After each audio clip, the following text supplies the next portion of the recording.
السلام علیکم۔ شیطان تمہیں پتہ ہے کس طرح گمراہ کرتا ہے۔ شروع میں تمہیں امیدیں دلاتا ہے، اللہ معاف کر دے گا، ایک گناہ کرنے سے کچھ نہیں ہوتا اور یہ بہت چھوٹا گناہ ہے۔ پھر تم جب گناہ کر لیتے ہو وہ وسوسے ڈالتا ہے تمہارے دماغ میں، اب تو تم نے اتنا بڑا گناہ کر لیا، اللہ تو معاف ہی نہیں کرے گا، تم اللہ سے معافی نہ مانگ لو، اور تمہیں اللہ سے نا امید کر دیتا ہے۔ شیطان کا کام ہی آپ کو گمراہ کرنا ہے، آپ کو اندھیروں میں پہنچا دینا ہے، آپ کو اپنا غلام بنانا ہے۔ اور جانتے ہو یہ شیطان ہی قیامت والے دن پھر جائے گا، اس نے تم سے گناہ کروایا ہی نہیں، گناہ کرنے والے تم خود ہو۔ تمہیں پتہ ہے کہ تم اللہ کی پیروی نہیں کرتے، شیطان کی پیروی کر رہے ہوتے ہو، وہ تمہیں جیسا کہتا ہے تم ویسا ہی کرتے ہو۔ اپنے آپ کو شیطان کے حوالے مت کرو، اس پر خود پر حاوی مت ہونے دو۔ اس کی ایک وجہ آپ کا کمزور ایمان بھی ہے، اس لیے جتنا ہو سکے دین کی تعلیم حاصل کریں، اللہ کی طرف لوٹ آئیں۔ ایسا نہ ہو آپ کے توبہ کرنے سے پہلے موت آپ کے در پر دستک دے دے، تب شرمندہ ہونے کا کوئی فائدہ نہیں۔ وہ دعائیں جو تمہیں دل و جان سے پیاری ہیں انہیں دنیا سے چھپا کر رکھو۔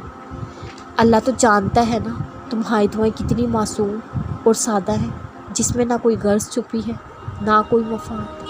اللہ تو دیکھ رہا ہے تم کتنی محبت اور مان سے اس سے مانگ رہے ہو۔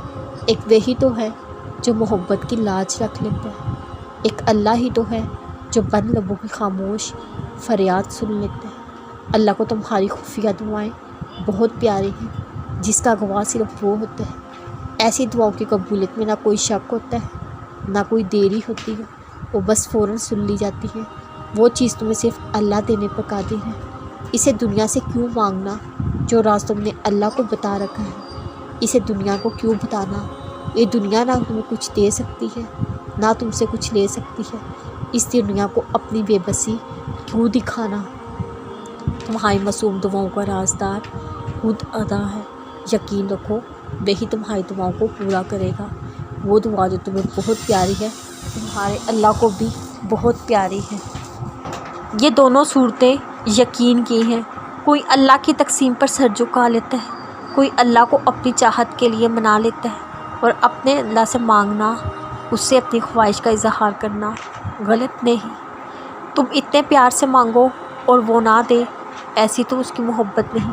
انشاءاللہ اللہ آپ کو ضرور دے گا، اور بہتر سے بہترین بنا کر، انشاءاللہ۔